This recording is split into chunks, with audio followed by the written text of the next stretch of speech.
Hello friends, ಪೂರ್ಣ ಪದ್ಮ art and ಡಿಶಸ್ಗೆ ನಿಮಗೆಲ್ಲ ಸ್ವಾಗತ. ನಾನು ನಿಮ್ಮ ಅನ್ನಪೂರ್ಣ ಜಗದೀಶ್.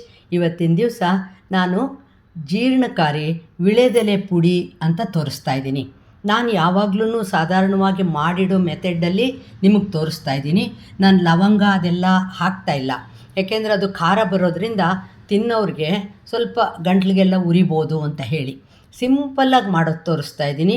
ಇದು ಎಂಥವರು ಕೂಡ ಊಟ ಆದಮೇಲೆ ಅಥವಾ ಸುಮ್ಮನೆ ಯಾವಾಗಾದರೂ ಹೊರಗಡೆ ಹೋದಾಗ ಅವಾಗ ಕೂಡ ಒಂದು ಅರ್ಧ ಸ್ಪೂನ್ನಷ್ಟು ಬಾಯಲ್ಲಿ ಹಾಕ್ಕೊಳ್ಳೋದ್ರಿಂದ ತುಂಬ ಒಳ್ಳೆಯದು, ಗಂಟ್ಲಿಗೂ ಒಳ್ಳೆಯದು. ಮತ್ತು ಆ್ಯಸಿಡಿಟಿಗೆ ಮತ್ತು ಎಲ್ಲಾದರೂ ಹೋದಾಗ ಹುಳಿ ತೇಗ್ ಬರೋದು, ಹೊರಗಡೆ ತಿಂದಾಗ ಹೊಟ್ಟೆಯಲ್ಲಿ ಒಂಥರ ಆಗೋದು, ಎಲ್ಲದಕ್ಕೂ ಕೂಡ ಇದು ದಿವ್ಯ ಔಷಧ ಅಂತ ನಾನು ಹೇಳ್ತೀನಿ. ನಾನು ಸಾಧಾರಣವಾಗಿ ಮಾಡಿಡ್ತಾ ಇರ್ತೀನಿ. ನೋಡಿ, ಇದು ವಿಳೆದೆಲೆ. ನನ್ನ ತಮ್ಮ ಮೈಸೂರಲ್ಲಿ ರಾಮಕೃಷ್ಣ ನಗರ ಬ್ಲಾಕಲ್ಲಿದ್ದಾರೆ, ರಮಾಮಣಿ ಗುರುದತ್ ಅಂತ.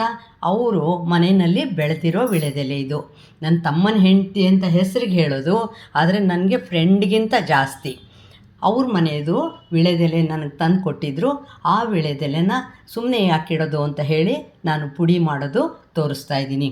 ನೋಡಿ, ಕೊಬ್ಬರಿ ಎಷ್ಟು ಬೇಕಾದರೂ ಹಾಕ್ಕೊಳ್ಳಿ ನೀವು, ಹೆಚ್ಚು ಕಡಿಮೆ. ಅಡಿಕೆ ನಾನು ತುಂಬ ಹಾಕಲ್ಲ, ಏಕೆಂದರೆ ಒಗರು ಬರೋದ್ರಿಂದ ತಿನ್ನೋರಿಗೆ ಅದು ಬೇಡ ಅನಿಸ್ಬೋದು ಅಂತ. ಸೋಂಪು ಊಟ ಆದ ಕೂಡಲೇ ಎಲ್ಲರೂ ಬಾಯಲ್ಲಿ ಹಾಕ್ಕೊಳ್ತಾರಲ್ವ, ಆ ಸೋಂಪು ಇಟ್ಕೊಂಡಿದ್ದೀನಿ. ಮತ್ತು ಇದು ಡೈಮಂಡ್ ಸಕ್ಕರೆ, ಇದೊಂದು ಬೌಲಷ್ಟು. ನಿಮಗೆ ಸ್ವೀಟು ಬೇಡ ಮನೇಲಿ ತಿನ್ನೋರಿಗೆ ಅಂತ ಅನಿಸಿದರೆ ಸ್ವಲ್ಪ ಕಡಿಮೆ ಹಾಕ್ಕೊಳ್ಳಿ. ಗಸಗಸೆ 1 ಸ್ಪೂನು, ಮತ್ತು ಕೆಂಪು ಕಲ್ಲು ಸಕ್ಕರೆ. ಅಂದರೆ ಕೆಂಪು ಕಲ್ಲು ಸಕ್ಕರೆನ ಮಾಡೋವಾಗ ಬಣ್ಣ ಒಂದೇ ಹಾಕಲ್ಲ, ಅದನ್ನು ಜೇನುತುಪ್ಪದಲ್ಲಿ ನೆನೆಸಿ ಮಾಡಿರ್ತಾರೆ. ಅದಕ್ಕೆ ಕೆಂಪು ಕಲ್ಲು ಸಕ್ಕರೆ ತುಂಬ ಒಳ್ಳೆಯದು ಅಂತ ಅದನ್ನು ಇಟ್ಕೊಂಡಿದ್ದೀನಿ. ಮತ್ತು ಈ ಕುಂಬಳ ಬೀಜ, ಈ ಬೀಜ ಇದೆಲ್ಲ ಆಪ್ಷನ್ನು, ನಿಮ್ಗೆ ಎಷ್ಟು ಬೇಕೋ ಅಷ್ಟು, ಹೇಗೆ ಬೇಕೋ ಹಾಗೆ ಹಾಕ್ಕೋಬೋದು. ನೋಡಿ, ಇದು ವಿಳೆದೆಲೆ ತೋರಿಸ್ತಾ ಇದ್ದೀನಿ. ಇದು ಜ್ಯೇಷ್ಠ ಮಧು ಅಂತ ಹೇಳಿ, ಇದು ಅಡಿಕೆ ಪುಡಿಗೆ ತುಂಬ ಹಾಕ್ತಾರೆ, ಆದರೆ ಹಾಕಬೇಕು ಅಂತ ಏನಿಲ್ಲ, ಬಿಟ್ಟರೂ ನಡೆಯುತ್ತೆ.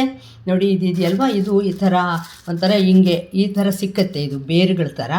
ಅದು ಪುಡಿ ಮಾಡೋದು ಸ್ವಲ್ಪ ಕಷ್ಟ, ಪುಡಿನೂ ಸಿಕ್ಕತ್ತೆ ರೆಡಿ. ನೀವು ಇದನ್ನು ಚೆನ್ನಾಗಿ ಹುರಿದ್ಬಿಟ್ಟು ಬಿಸಿಲಲ್ಲಿಟ್ಟು ಪುಡಿ ಮಾಡ್ಕೊಳ್ಬೋದು. ಆದರೆ ಇದು ಹಾಕೋದ್ರಿಂದ ಒಂಥರ ಆಯುರ್ವೇದಿಕ್ ಔಷಧದ ಥರ ಇದು ಆ್ಯಸಿಡಿಟಿಗೆ ಎಲ್ಲ ಕೆಲಸ ಮಾಡುತ್ತೆ.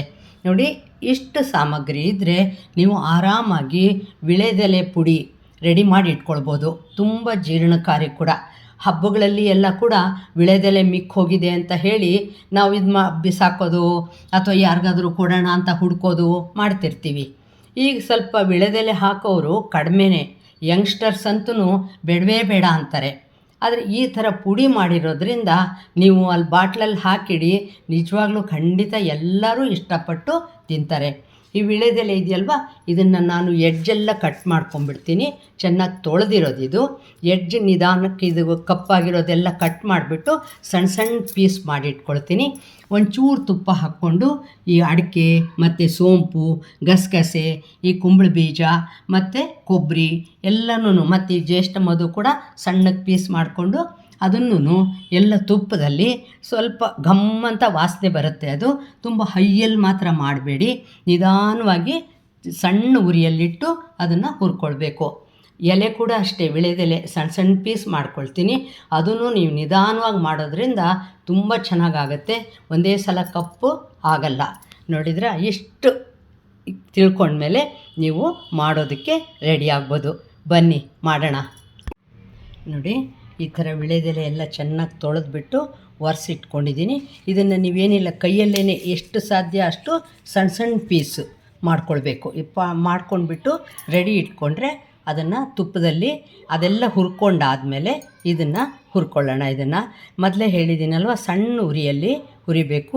ಇದನ್ನು ಕೈಯಲ್ಲೇ ಕತ್ರಿ ಏನು ಬೇಡ, ಸಣ್ಣ ಸಣ್ಣದಾಗಿ ಪೀಸುಗಳನ್ನು ಮಾಡಿಟ್ಕೊಳ್ತೀನಿ. ನೋಡಿ, ಇವಾಗ ಒಂದು ಅರ್ಧ ಸ್ಪೂನ್ನಷ್ಟು ಅಷ್ಟೇ ನಾನು ಬಾಣಲಿಯಲ್ಲಿ ತುಪ್ಪ ಹಾಕ್ಕೊಂಡಿದ್ದೀನಿ. ಇದು ನಿಮಗೆ ತೋರಿಸಿದ್ನಲ್ಲ, ಅಡಿಕೆ ಮಾತ್ರ ನಿಧಾನವಾಗಿ ಹುರಿಬೇಕು. ಸ್ವಲ್ಪ ಬೇಕಾದ್ರೆ ಕುಟ್ಕೊಂಡ್ಬಿಟ್ಟು ಆ ಥರ ಕೂಡ ಹುರ್ಕೊಳ್ಬೋದು. ಈಗ ನಾನು ಸೋಂಪು, ಗಸಗಸೆ ಮತ್ತು ಈ ಬೀಜ ಇತ್ತಲ್ಲ, ಕುಂಬಳ ಬೀಜ, ಇದೆಲ್ಲ ಒಂದೊಂದಾಗಿ ನಿಧಾನವಾಗಿ ಇದರಲ್ಲಿ ಹುರ್ಕೊಳ್ತೀನಿ. ನೋಡಿ, ಸ್ವಲ್ಪ ಉರಿ ಸಣ್ಣದಾಗಿದ್ರೇ ಒಳ್ಳೆಯದು, ಏಕೆಂದರೆ ಅದು ಬಣ್ಣ ಚೆನ್ನಾಗಿರುತ್ತೆ. ಆವಾಗ ನಿಮಗೆ ಗರಿಗರಿ ಆಗುತ್ತೆ, ಬಣ್ಣನೂ ಚೆನ್ನಾಗಿರುತ್ತೆ. ನೋಡಿ, ಇದು ಈ ಥರ ಇವಾಗ ಹುರಿತಾ ಇದ್ದೀನಲ್ವ, ಇದು ಒಂಚೂರು ತುಪ್ಪ ಹಾಕ್ಕೊಂಡ್ಬಿಟ್ಟು ಇದರಲ್ಲೇ ನೀವು ಸೋಂಪು ಮತ್ತು ಗಸಗಸೆ ಕೊಬ್ಬರಿ ಎಲ್ಲ ಹಾಕ್ಕೊಂಡು ಬಿಡ್ಬೋದು.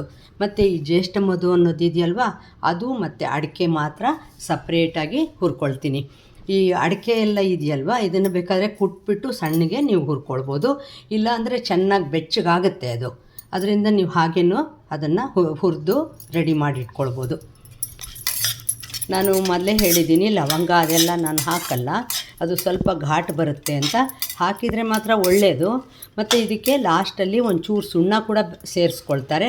ನಾನು ಸುಣ್ಣ ಕೂಡ ಹಾಕಲ್ಲ, ಬೇಕಾದರೆ ಹಾಕ್ಕೊಳ್ಬೋದು ಸುಣ್ಣನೂ. ಏಕೆಂದರೆ ಇದು ನಾನು ಪುಡಿ ಮಾಡ್ತಾ ಇರೋದು ಒಂಥರ ಜೀರ್ಣಕಾರಿ ಪುಡಿ ಅಂತ ನಾನು ಮಾಡ್ತಾ ಇರೋದು. ಅದಕ್ಕೆ ನಾನು ಸುಣ್ಣ ಮತ್ತು ಲವಂಗ ಸೇರಿಸ್ತಾ ಇಲ್ಲ. ಲಾಸ್ಟಲ್ಲಿ ಎಲ್ಲ ಆದಮೇಲೆ ಒಂಚೂರು ಯಾಲಕ್ಕಿ ಪುಡಿ ಮಾತ್ರ ಬೆರೆಸ್ಕೊಳ್ತೀನಿ. ಇದು ತಿನ್ನೋಕ್ಕೆ ತುಂಬಾ ಚೆನ್ನಾಗಿರುತ್ತೆ, ಒಂಥರ ರುಚಿಯಾದ ಒಂದು ಪುಡಿ ಅಂತಲೇ ನೀವು ಇದನ್ನು ಹೇಳ್ಬೋದು. ನೋಡಿ, ಇದು ಒಂಥರ ದಪ್ಪ ದಪ್ಪ ಆಗುತ್ತೆ. ಆವಾಗ ನೀವು ಒಂದೊಂದು ಆದಮೇಲೆ ಸೋಂಪು ಗಸಗಸೆ ಕೊಬ್ಬರಿ ಎಲ್ಲ ಹಾಕ್ಕೊಂಡು ಇದಕ್ಕೆ ಹುರ್ಕೊಳ್ಬೋದು. ಈ ಥರ ಎಲ್ಲನೂ ಕೂಡ ನಾನು ನಿಧಾನವಾಗಿ ಸಣ್ಣ ಉರಿಯಲ್ಲಿ ಹುರಿದಿಟ್ಕೊಂಡಿದ್ದೀನಿ. ಅಡಿಕೆ ಕೂಡ ಅಷ್ಟೇ, ಒಂಚೂರು ತುಪ್ಪ ಹಾಕ್ಬಿಟ್ಟು ನಾನು ಹುರಿದಿಟ್ಕೊಂಡಿದ್ದೀನಿ. ನೋಡಿ, ವಿಳೆದೆಲೆ ಎಲ್ಲನೂ ಈ ಥರ ಸಣ್ಣ ಸಣ್ಣದಾಗಿ ಸುಮ್ಮನೆ ಕೈಯಲ್ಲೇ ಪೀಸ್ ಮಾಡಿಕೊಂಡು ಇಟ್ಕೊಂಡಿದ್ದೀನಿ. ಈಗ 1 ಸ್ಪೂನ್ನಷ್ಟು ತುಪ್ಪ ಇಟ್ಬಿಟ್ಟು ನಿಧಾನವಾಗಿ ಎಲೆ ಇತ್ತಲ್ವ, ಇದನ್ನು ಅದಕ್ಕೆ ಹಾಕ್ಬಿಟ್ಟು ಚೆನ್ನಾಗಿ ಹುರಿತೀನಿ. ನೋಡೋಕ್ಕೆ ನಿಮ್ಗೆ ಇಷ್ಟೊಂದು ಎಲೆ ಅಂತ ಅನ್ನಿಸ್ಬೋದು, ಆದರೆ ಇದು ಇದೆಯಲ್ಲ ಹುರಿದ ಮೇಲೆ ಎಲ್ಲ ಚೆನ್ನಾಗಿ ಒಂಥರ ಗರಿಗರಿ ಆಗುತ್ತಲ್ವ, ಆವಾಗ ಇದಿಷ್ಟೇ ಇಷ್ಟ ಆಗುತ್ತೆ. ಅದಕ್ಕೆ ನೀವು ನಿಧಾನವಾಗಿ ಮೊದಲೇ ಹೇಳಿಬಿಟ್ಟಿದ್ದೀನಿ, ಸಣ್ಣ ಉರಿಯಲ್ಲಿ ನೀವು ಹುರಿಬೇಕು ಇದನ್ನು. ನೋಡಿ, ಇದು ಮಾಡಿದರೆ ಅದು, ಏಕೆಂದರೆ ಜಾಸ್ತಿ ಉರಿ ಮಾಡಿಬಿಟ್ರೆ ಕಪ್ಪಾಗಿಬಿಡತ್ತೆ. ಅದಕ್ಕೋಸ್ಕರ ನೀವು ಸಣ್ಣ ಉರಿಯಲ್ಲಿ ಹುರ್ಕೊಂಡು ರೆಡಿ ಮಾಡ್ಕೋಬೇಕು. ನೋಡಿ, ನಿಧಾನವಾಗಿ ಇರೋದನ್ನೆಲ್ಲ ಸ್ವಲ್ಪ ಸ್ವಲ್ಪನೇ ಹಾಕಿಬಿಟ್ಟು ನಾನು ಹುರಿದಿಟ್ಕೊಳ್ತೀನಿ. ನೋಡಿ, ವಿಳೆದೆಲೆನ ಸಣ್ಣ ಉರಿಯಲ್ಲಿ ನಾನು ಸಿಮ್ ಮಾಡ್ಕೊಂಡ್ಬಿಟ್ಟು ಗ್ಯಾಸ್ನಲ್ಲಿ ಇದನ್ನು ಹುರಿದಿಟ್ಕೊಂಡಿದ್ದೀನಿ. ಮತ್ತು ಇದನ್ನು ಆವಾಗಲೇ ತೋರಿಸ್ದೆ ಅಲ್ವಾ, ಅಡಿಕೆನೂ ನೋಡಿ ಎಷ್ಟು ಚೆನ್ನಾಗಿ ಗರ್ಗರಿ ಅಂತ ಆಗಿದೆ. ಈಗ ಇದನ್ನು ಒಂದೊಂದನ್ನೇ ಹಾಕಿಬಿಟ್ಟು ನಾನು ಮಿಕ್ಸರಲ್ಲಿ ಅದನ್ನು ಗ್ರೈಂಡ್ ಮಾಡ್ಕೊಳ್ತೀನಿ. ಫಸ್ಟು ಎಲೆ ಸಪ್ರೇಟ್ ಮಾಡಿ ಇಟ್ಕೊಳ್ತೀನಿ, ಆಮೇಲೆ ಇದನ್ನೆಲ್ಲನೂ ಮಿಕ್ಸರಲ್ಲಿ ಹಾಕ್ತೀನಿ. ನಿಮಗೆ ಸಕ್ಕರೆ ಇದೆಯಲ್ವಾ, ಅದು ನಿಮಗೆ ಎಷ್ಟು ಬೇಕೋ ಅಷ್ಟು ಹಾಕ್ಕೊಳ್ಳಿ, ನಿಮ್ಮ ಇಷ್ಟ ಅದು. ಅಂದರೆ ಸ್ವೀಟ್ ಇರಬೇಕು ಅಂತ ಅನಿಸಿದರೆ ನೀವು ಸ್ವಲ್ಪ ಸ್ವೀಟ್ ಜಾಸ್ತಿ ಹಾಕ್ಕೋಬೋದು. ಮತ್ತು ಈ ಡೈಮಂಡ್ ಕಲ್ ಸಕ್ಕರೆನ ಸುಮ್ಮನೆ ಕೂಡ ಬೆರೆಸ್ಕೊಳ್ಬೋದು, ಇಲ್ಲಾಂದರೆ ಬರೀ ಕೆಂಪು ಕಲ್ ಸಕ್ಕರೆ ಮಾತ್ರ ಹಾಕ್ಕೊಳ್ಬೋದು. ಅದು ನಿಮ್ಮ ಮನೆಯವರ ಟೇಸ್ಟಿಗೆ ನೀವು ರೆಡಿ ಮಾಡ್ಕೊಳ್ಳೋದು. ನೋಡಿ, ಇದನ್ನೆಲ್ಲನೂ ನಾನು ಫಸ್ಟು ಎಲೆ ಸಪ್ರೇಟಾಗಿ ಹಾಕಿಟ್ಕೊಳ್ತೀನಿ, ಆಮೇಲೆ ಇದನ್ನು ಹಾಕ್ಕೊಂಡು ಎಲ್ಲ ಮತ್ತೊಂದು ಸತಿ ಗ್ರೈಂಡ್ ಮಾಡ್ಕೊಳ್ತೀನಿ. ನೋಡಿ, ವಿಳೆದೆಲೆ ಸಪ್ರೇಟಾಗಿ ಹೀಗೆ ಮಾಡ್ಕೊಂಡಿದ್ದೀನಿ ಈ ಥರ ಇದು. ಮತ್ತು ಸ್ವಲ್ಪ ಬಿಸಿಲಿಗಿಟ್ಟು ಇನ್ನೊಂದು ಸತಿ ಮಿಕ್ಸರ್ಗೆ ಹಾಕಿ ಬೇಕಾದರೆ ಇನ್ನೂ ನುಣ್ಣಗಾಗತ್ತೆ ಅದು. ನೋಡಿ, ಇನ್ನು ಮಿಕ್ಕಿದ್ದೆಲ್ಲ ಐಟಮ್ಸ್ ಇಟ್ಕೊಂಡಿದ್ನಲ್ಲ, ಅದನ್ನು ಕೂಡ ನಾನು ಈ ಥರ ಚೆನ್ನಾಗಿ ಹೀಗೆ ಪುಡಿ ಮಾಡಿ ಇಟ್ಕೊಂಡ್ಬಿಟ್ಟಿದ್ದೀನಿ. ಈಗ ಎರಡನ್ನೂ ಕ್ಲೀನಾಗಿ ಚೆನ್ನಾಗಿ ಮಿಕ್ಸ್ ಆಗೋ ಹಾಗೆ ಮಾಡಿಬಿಟ್ಟು ಒಂದು ಸ್ವಲ್ಪ ಆರಕ್ಕಿಟ್ಟು ಇನ್ನೊಂದು ಸತಿ ಮಿಕ್ಸರಲ್ಲಿ ಹಾಕಿ ರೆಡಿ ಮಾಡ್ಕೊಳ್ತೀನಿ. ನೋಡಿ, ವಿಳೆದೆಲೆ ಜೀರ್ಣಕಾರಿ ವಿಳೆದೆಲೆ ಪುಡಿನ ನಾನು ರೆಡಿ ಮಾಡಿ ಇಟ್ಟಿದ್ದೀನಿ. ತುಂಬ ಅಂದರೆ ತುಂಬ ಚೆನ್ನಾಗಿರುತ್ತೆ. ಬಾಯಲ್ಲಿ ಹಾಕ್ಕೊಂಡ್ರೇ ನಿಮಗೆ ಗೊತ್ತಾಗೋದು ಇದ್ರ ಟೇಸ್ಟು, ಇದೊಂಥರ ಎಷ್ಟು ಚೆನ್ನಾಗಿದೆ. ಇದನ್ನು ತಿಂದಮೇಲೆ ಒಂದು ಸ್ವಲ್ಪ ಹೊತ್ತು ಏನು ತಿನ್ನೋದೇ ಬೇಡ ಅನಿಸುತ್ತೆ. ಯಾಕೆಂದರೆ ಬಾಯಿ ಒಂಥರ ಗಂಟಲು ಎಲ್ಲ ಅಷ್ಟು ಹಿತವಾಗಿರುತ್ತೆ. ಅದರಿಂದ ನೀವು ಮಕ್ಳಿಗೂ ಧಾರಾಳ ಕೊಡ್ಬೋದು. ನಾನು ಇದಕ್ಕೆ ಅಡಿಕೆ ಕೂಡ ಸ್ವಲ್ಪನೇ ಹಾಕಿದ್ದೀನಿ. ಮತ್ತು ನಿಮ್ಗೆ ಮೊದಲೇ ಹೇಳಿದೆ ಅಲ್ವಾ, ಸುಣ್ಣ ಲವಂಗ ಎಲ್ಲ ಹಾಕಿಲ್ಲ ನಾನು, ಏಕೆಂದರೆ ದೊಡ್ಡವ್ರು ತಿನ್ನೋವಾಗ ಮಾತ್ರ ಹಾಕೋಣ ಅಂತ ಹೇಳಿ. ಸಕ್ಕರೆನೂ ಅಷ್ಟೇ, ನಿಮಗೆ ಎಷ್ಟು ಬೇಕೋ ಅಷ್ಟು ಹಾಕ್ಕೊಳ್ಳಿ. ಮಕ್ಕಳು ಎಲ್ಲ ತಿಂತಾರೆ ಅಂದರೆ ಒಂಚೂರು ಸಕ್ಕರೆ ಹಾಕೋದ್ರಿಂದ ಟೇಸ್ಟು ತುಂಬ ಚೆನ್ನಾಗಿರುತ್ತೆ. ಇದು ಬಾಣಂತಿಯರಿಗೆ ಎಲ್ಲರಿಗೂ ಕೂಡ ತುಂಬ ಒಳ್ಳೆಯದು. ಮತ್ತು ಆರೋಗ್ಯ ಸರಿ ಇರಲ್ವಲ್ಲ ಅವ್ರುಗಳಿಗೆ ಕೂಡ ಇದು ತುಂಬ ಒಳ್ಳೆಯದು. ಮತ್ತು ಸೀನಿಯರ್ ಸಿಟಿಸನ್ಸ್ಗೆ ಯಾವಾಗಲೂ ಸ್ವಲ್ಪ ಅಪಟೈಟ್ ಪ್ರಾಬ್ಲಮ್ ಇರುತ್ತಲ್ಲ, ಅವ್ರಿಗಂತೂ ಇದು ಬೆಳಗ್ಗೆ ಸಂಜೆ ಏನಾದರೂ ತಿಂದಮೇಲೆ ಒಂಚೂರು ಬಾಯಲ್ಲಿ ಹಾಕ್ಕೊಳ್ಳೋದ್ರಿಂದ ತುಂಬ ಒಳ್ಳೆಯದು. ಮತ್ತು ಲಿವರ್ಗೆ ಎಲ್ಲನೂ ಕೂಡ ಆ್ಯಸಿಡಿಟಿಗೆ ಎಲ್ಲ ಒಂಥರ ಹುಳಿತೆಗೆ ಬರ್ತಾಯಿದೆ, ಯಾಕೋ ಸರಿ ಇಲ್ಲ ಅಂತೆಲ್ಲ ಹೇಳ್ತಾರಲ್ಲ, ಅವ್ರಿಗೂ ಅಷ್ಟೇ ಇದು ತುಂಬ ಒಳ್ಳೆಯದು. ಎಷ್ಟೋ ಸಲ ವಿಳೆದೆಲೆ ಸುಮ್ಮನೆ ವೇಸ್ಟ್ ಮಾಡ್ತೀವಿ. ಅಂಥ ಟೈಮ್ನಲ್ಲಿ ಇದಕ್ಕೆ ನಾನು ಏನೂ ಹೆಚ್ಚಿನ ಸಾಮಗ್ರಿ ಹಾಕಲಿಲ್ಲ. ಅದರಿಂದ ನೀವು ನೋಡಿಕೊಂಡು ಇದನ್ನು ಖಂಡಿತ ರೆಡಿ ಮಾಡಿ ಒಂದು ಡಬ್ಬಿಯಲ್ಲಿ ಹಾಕಿಟ್ಕೊಳ್ಳಿ.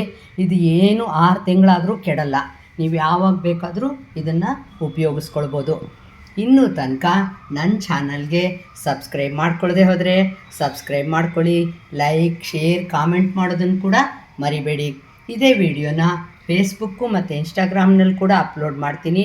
ಅಲ್ಲೂ ನೋಡಿ, ಕಾಮೆಂಟ್ ಮಾಡಿ ಮತ್ತು ಲೈಕ್ ಮಾಡಿ ಅಂತ ಹೇಳ್ತಾ ಇದ್ದೀನಿ. ನಮಸ್ಕಾರ.